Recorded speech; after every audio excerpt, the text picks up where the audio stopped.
I'm going to discuss the Qliphoth and the essence of Kabbalah in reference to the left-hand path and Luciferianism.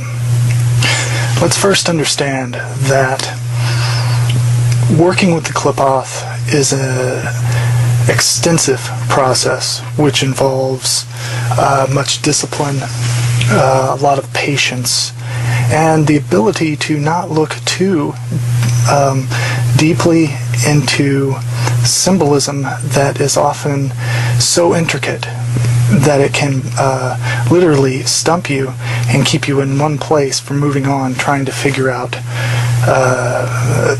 the symbolism beyond the symbolism. What I mean is it's the trap of gematria and Kabbalah, the numerical values, things like that. Many Thelemites, ceremonial magicians who work with Kabbalah, will get heavily into that, and some people's minds are really geared towards that, and they excel with the numbers. However, as being a Luciferian, the entire focus is not understanding mysteries per se, because once you master yourself and begin that path of self-illumination and shaping your path as a living deity in touch with your daemon, or God, if you will, your higher self, you're understanding the mysteries as they approach and as you go through them. So it's not about knowing the different associations with all these different numbers unless you're getting something from it. That's the key point. For those who are not into numbers and using Kabbalah in that way, don't worry about it. I would say also that Kabbalah, I personally find no adherence to other than the left or the tree of Dath, and I'll explain that in a minute. But I do not work with that because it's a Hebrew creation that is dualistic, and it is kind of one of the esoteric foundations of the Christian ideal in a spiritual sense.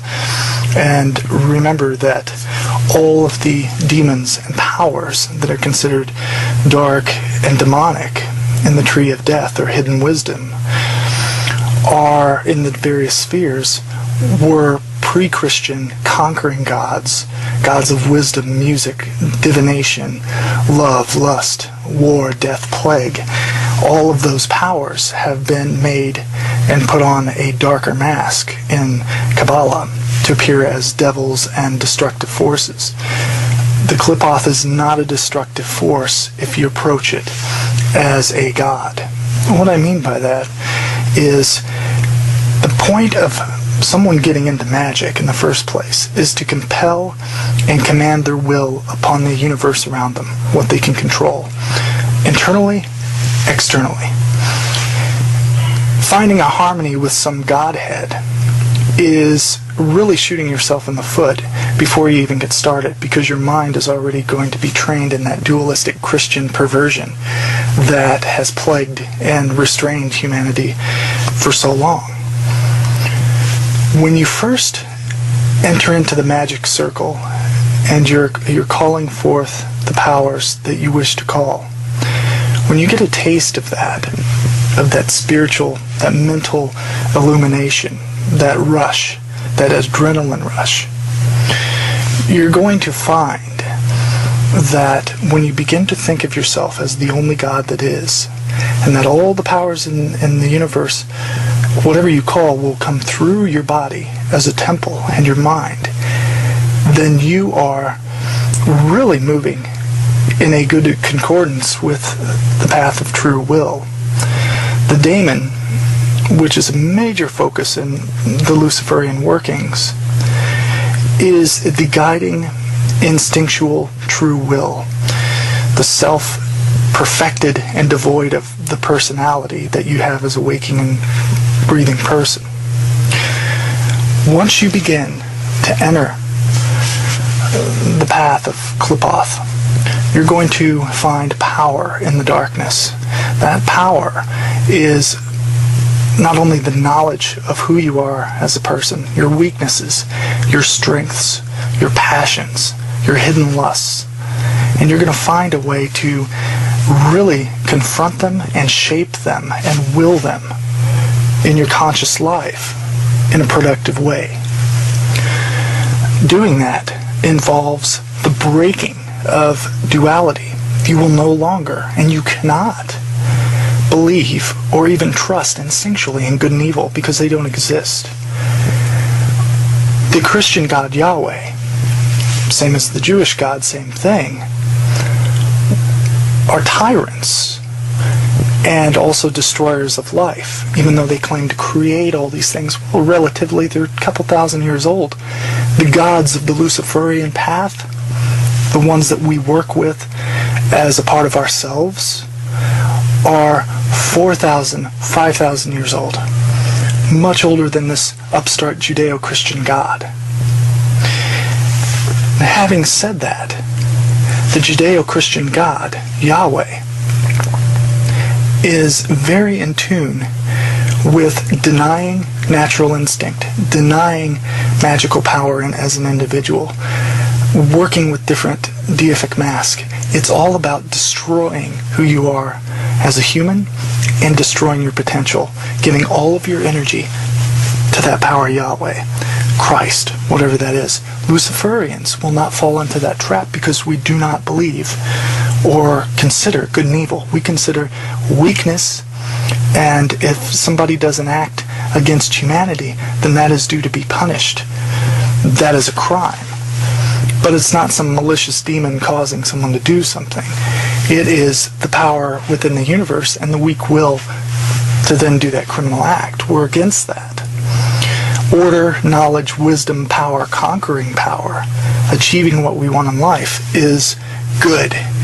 And that's balanced. Sometimes we have to be cruel and merciless and accepting of that because nature is thus that thing. If you watch Predator and Prey, you'll begin to start to think as a predator because it's a very important part in the Luciferian ideology because you will have a balanced sense of obligation to yourself and your family within the world. In Luciferianism, the origins of Luciferianism take the adversary from all the different cultures, pre-Christian and during Christianity, taken their foundation of each adversary and brought to one place to be a useful motivator. Because if you look at the adversary throughout all of mythology, religion, and history, it's always the motivator. It opposes the monotheistic power or challenges a current power to become better. This adversary, when cast down or destroyed in the myths, is always re-emerging, re-manifesting. So the spiritual fire, if you will, does not die. It evolves and transforms.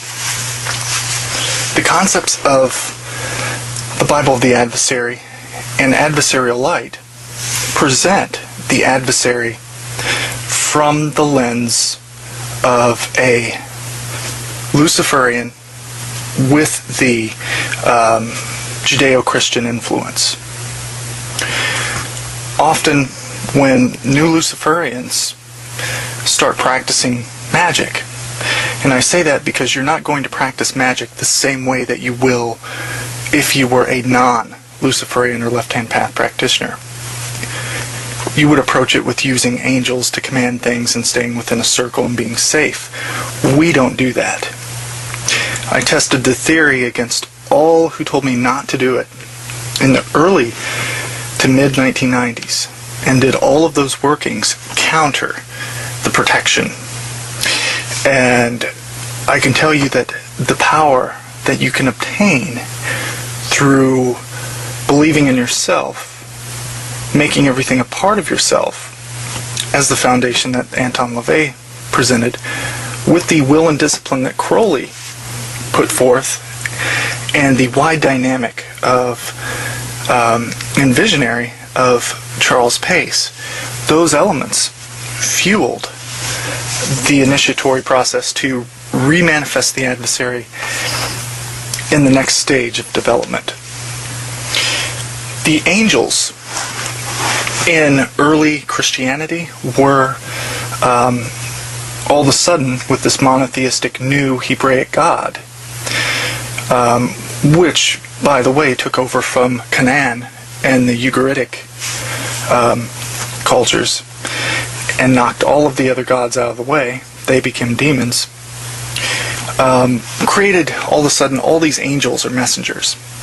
Now this God, being so, of course, omnipotent and just the most amazing thing that you can not possibly imagine, who didn't think like humans, but made them in his image, and told them everything about their bodies is bad if it comes to desire, sends out these messengers. Well, Samael is a rebel power. He emerges from the left path, according to the old Hebraic text.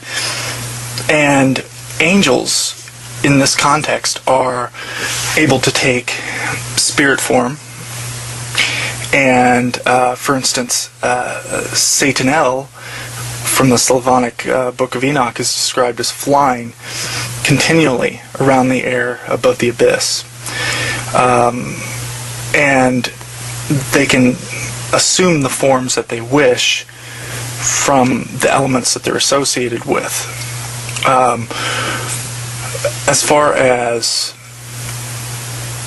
the power of Samael, and that's who I'm trying to keep this directly concerning this deific mask, there's a writing where it talks about ascending into a firmament and beheld Samael and his powers. Thus, Samael is the one that they attribute to Christ talking about in the New Testament, being the prince of the powers of the air, Satan falling like lightning. As a demon of the air, his element is inspiration and the liberating spirit that can shape its world to how it wants. Remember, the air is the astral plane, the dream relating to the subconscious, thus the freedom. These are very important parts in the foundation. The only difference is we're not attributing Samael to that power. The black arts and Luciferianism are ultimately revolts against conventional monotheistic religion. That is, going with the flow, not thinking for yourself, not seeking the answers within nature and within yourself. Finding answers is only one half of it, however. As you throw yourself within magic, you find that you are controlling it, that you're shaping it. One thing that you'll see with non-left-hand path magicians, even the most talented ones, and there are many talented magicians outside of the left-hand path, you'll find people who have the instinct of the Luciferian spirit. However, because of their, what I would say, education on the history of religion and magic, you'll find the Christian walls, the duality, are the structure in which they move. So it's always seeking questions or having questions, seeking answers. Getting answers but not doing anything with them to shape your life. Don't throw yourself at the mercy of some power that's not there for you. You have to do it within yourself. When you enter the darkness of the Qliphoth, you're going to find some of it very unpleasant, some of it very sensual within the fact that there's pleasure, and then you're going to find the bestial or the therionic and the true beast within yourself. That is an ongoing process which demands control and focus. That's why if you take adversarial light, you have the working of the daemon true will, or as Crowley calls it, the holy guardian angel. Having that daemon, that revelation of that daemon within your mind, that connection, that conversation, the knowledge, will shape your path through the clip-off over a period of time. I want to talk about the infernal trinity, or infernal union, that you see with as a Luciferian sign. The infernal trinity, first is the outer band is the circle of Leviathan. Leviathan is the dragon of the deep, the abyssic ocean. That abyssic ocean is our unconscious mind. It's the chaotic and reptilian aspects of counter nature. It's the shadow, it's the darkness, but it is our foundation and the seat of our inner burning desire. Very important. Then you have the so-called prince of devils to the Jews and Christians being Samael or Samal. He's called the angel of poison and of death. But actually Samael is the archangel of ancient Rome, pre-Christian Rome, and thus is associated with Ares, the god of war. Samael is a great deific mask of inner drive, seeking, conquering your obstacles, conquering in the world, overcoming any enemies, being ruthless, being merciful to those you love when needed, having balance, but fully throwing yourself into the darkness and making it and fully living that. How do you live darkness? Well, understanding your inner drives, your darkest desires, and then finding suitable legal ways to exercise those so they don't become obsessions and manifest in ways that you don't want them to.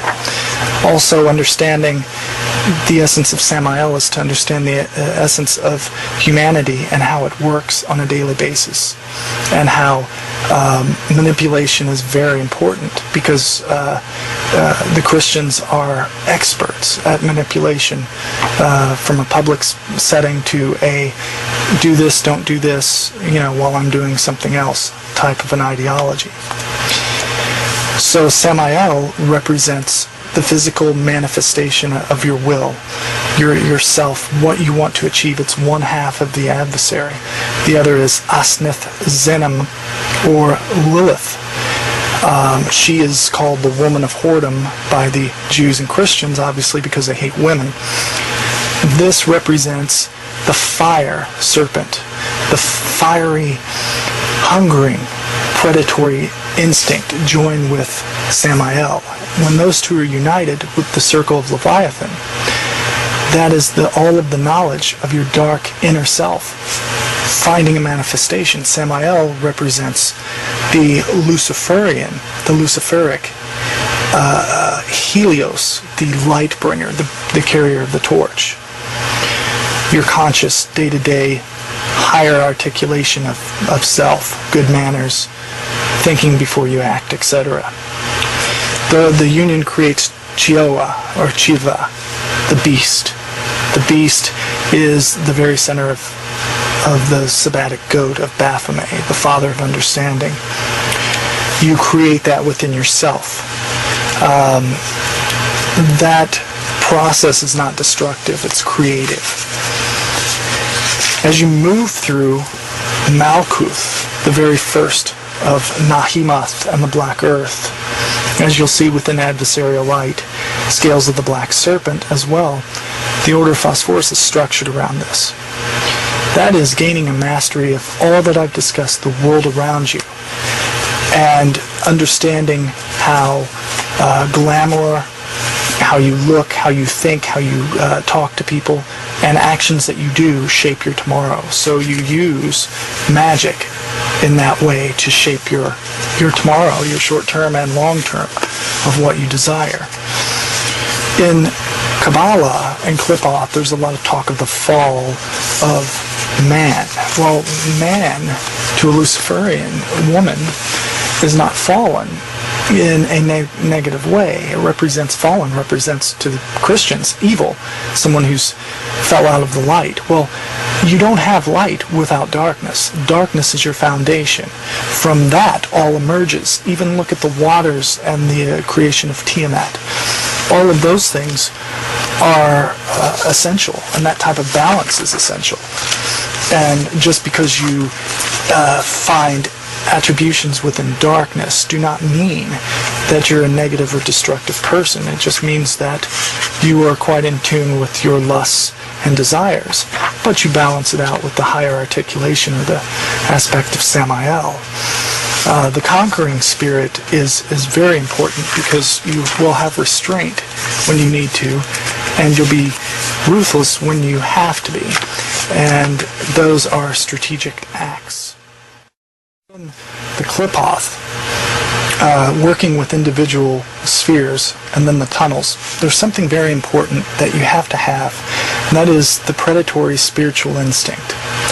Whenever you're using the Qliphoth as a model, and you're invoking a specific power while working in the sphere, so if you're working in Nahemoth, you'll conjure the succubi, those powers of lust. In invoking those, you will bring off images of your inner desire into your mind. And while meditating on that, while performing the chants, you're calling that in. And then you think of the kingdoms of the earth as they are the enemies of ancient Israel. Those enemies were nothing more than balanced, polytheistic, other neighbors that they had that they didn't get along with. Not good or evil, they're balanced. They create and destroy. But now they're considered evil. So you want to look at that. You look at the powers of the world, and that in the name of good, much destruction is caused, often unnecessarily. And you want to think, well, okay, the world is a predatory place, so I have to think in those terms. And you begin to slowly think as you're invoking these powers within. You are ultimately devouring them, and you want to think as you're devouring them, bringing their essence within your veins, within your mind. And as doing that, you grow stronger from it. They become a part of you. That devouring aspect is essential in magic because you never want to bow before something else. It's disgusting and should be considered one of the highest sins against the self. You want to devour what comes within you so it does not assume your identity or allow your mind to flow into it. Thinking in those terms, doing that every single time as an exercise of will shape your mind to think as a god, as a predator, a spiritual predator, who will devour to grow stronger, but who will have balance. The Sitra Aha, or the left world, the fire of the divine will, is controlled by Samael, and that is the angel of poison and his bride. Working with these dark aspects, you understand that evil, as in Kabbalah, does not exist. Evil is some absolute, some one-sided absolute that you will never find in nature.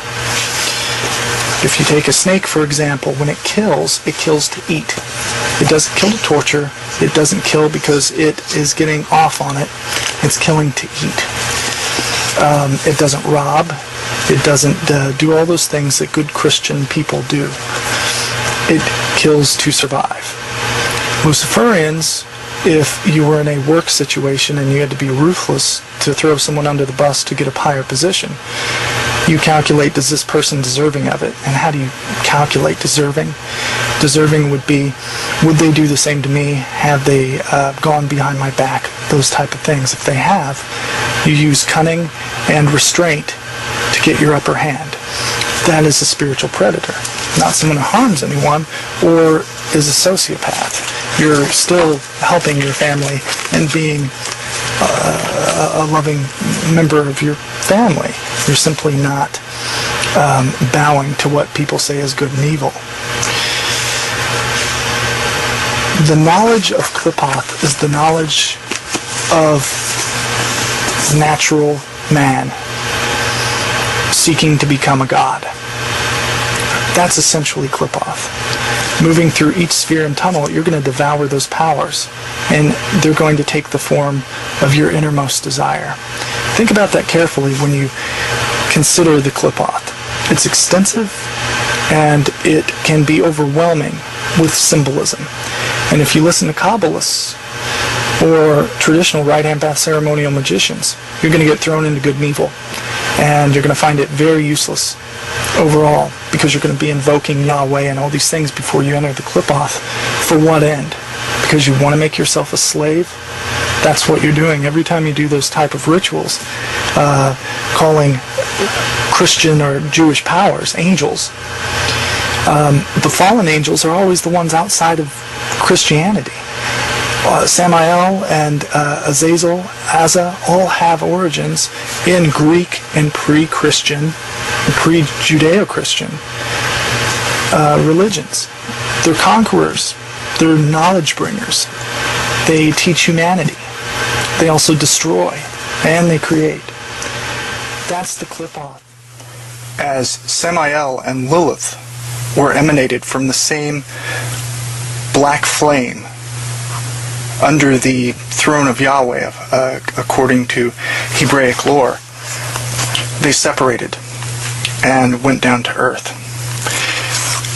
Originally, angels in the development of Christianity were messengers. Samael was not a messenger. The concept of the Old Testament devil was a tester and kind of a henchman for the Yahweh. However, the Samael that is expressed in the lore in which I've worked with it magically, in Adversarial Light and Bible of the Adversary, he's a liberated and antinomian or on his own, against the natural law of what they call Yahweh, does according to his will. Samael and other fallen angels in the astral plane are depicted, even light angels, as having appearances of great fire. The great fire is the black flame, or going back to Mesopotamia, Malamu, the divine radiance of being. And many of these fallen angels, specifically with Samael, had various powers, but their primary focus was flying through the air. And that relates to the dream and subconscious mind, and also the inspiration of spirit. And one of the compositions of the most powerful ones are of either fire or air. Relating to Satael, who in the Slavonic Book of Enoch is essentially Samael, it's a variation. He's described as flying continually through the air above the abyss. And there's also a writing that depicts, we have ascended into the firmament, and I beheld Samael and his powers. And that's 2nd to 3rd AD. Let's look now at Samael and what makes him significant as a deific mask. As the angel of poison against Judeo-Christian thought, Samael is a composite of all the different powers, and Hellenic, Persian, Roman mindsets, innovations that were imposed upon the Judean people. Early Christianity and specifically the rabbinic writers wrote and really assigned Samael to the Roman Empire. He is Mars, and Mars is the father of Romulus and Remus. So Samael is an angel of war, of violence, and that's his manifestation there. So we're looking at complete conquering of your obstacles.